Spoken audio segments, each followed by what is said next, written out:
रायगड स्वराज्याची राजधानी असलेला हा किल्ला, छत्रपती शिवाजी महाराजांचा राज्याभिषेक पाहिलेला किल्ला.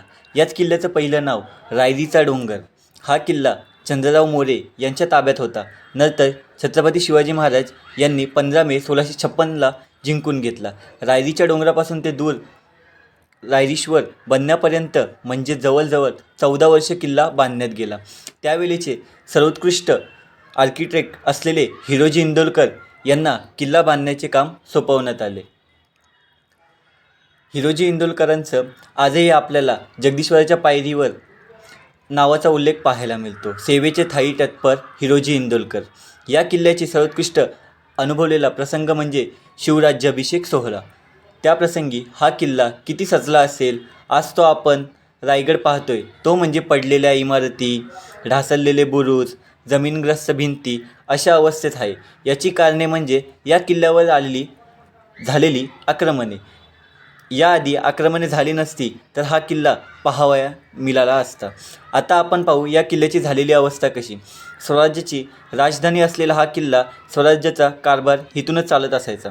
शिवरायांचा आणि शंभूराजांच्या मृत्यूनंतर स्वराज्याचे सूत्र पेशव्यांच्या हाती गेले आणि मराठ्यांनी स्वराज्याच्या सीमा अटकेपार नेल्या होत्या. त्यानंतर मध्यंतरी मराठी साम्राज्य लयाला आले. इंग्रजांच्या वाढत्या अतिक्रमणामुळे त्यांनी जॅक फडकवला होता. दुसऱ्या बाजीराव पेशव्यांकडे सूत्रे हाती होती. 1815 इंग्रजांचं वर्चस्व वाढू लागलं होतं. त्यांनी हळूहळू आपले पाय पसरवायला सुरुवात केली होती आणि स्वराज्यातील किल्ल्यांकडे लक्ष वेधले. किल्ले काबीज करणं शक्यच नव्हते, पण आपले पाय इतके पसरवले होते की रायगड जिंकण्या आलेल्या इंग्रजांना हे जिंकणं शक्य वाटत होतं. पण गनिमी कावा करून केलेल्या स्वराज्याला एकाने फितुरी केली आणि रायगड इंग्रजांच्या ताब्यात गेला. तो फितूर म्हणजे पोटल्याचा डोंगर होय. सन 1818 पर्यंत 3 वर्ष अगोदरच पासूनच अंत दिसत होता. मराठ्यांचा पेशवा ताबा कर्नल पोत यांनी 1818 कोकणातील किल्ले घेण्याचा तय केला. तेव्हा रायगडावर 1000 जणांची शिबंदी होती. इंग्रजांची एक फौज रायगड घेण्यासाठी महाडकडे रवाना झाली. त्या पलटणीवर मेजर हॉल होता. 14 एप्रिल 1818 रायगडाच्या जवळ पाचल येथे पोचले. तेव्हा पाचडला 300 मराठा सैनिक होते. त्या सैन्यावर हल्ला केला. 20 धारातीर्थी पडले व पाचडवर कब्जा केला. त्याच दिवशी महाडजवळ सैन्य पोचले व महाडवर ताबा मिळवला व दोन्ही सैन्य एकत्र येऊन वेढा घातला. रायगडाला जिंकण्यासाठी वॉलकडे पुरेशी फौज नसल्याचे वाटू लागले, म्हणून त्याने अजून एक फौज मागून घेतली. 4 मेला रायगडाच्या पायथ्याशी येऊन पोचली. त्यानंतर इंग्रजांना रायगड मिळवणं कठीण वाटू लागले. त्यानंतर त्यांची नजर पोटल्याच्या डोंगरावर गेली. बघता बघता तोफा चढू लागल्या.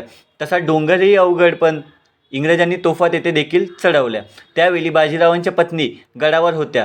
तोफा चढल्या नंतर त्यांना रायगड सोडण्याचा इशारा दिला, पण त्यांनी रायगड सोडता नाही. पोटल्याच्या डोंगरावरून हल्ला कर त्यांना सोपं झालं.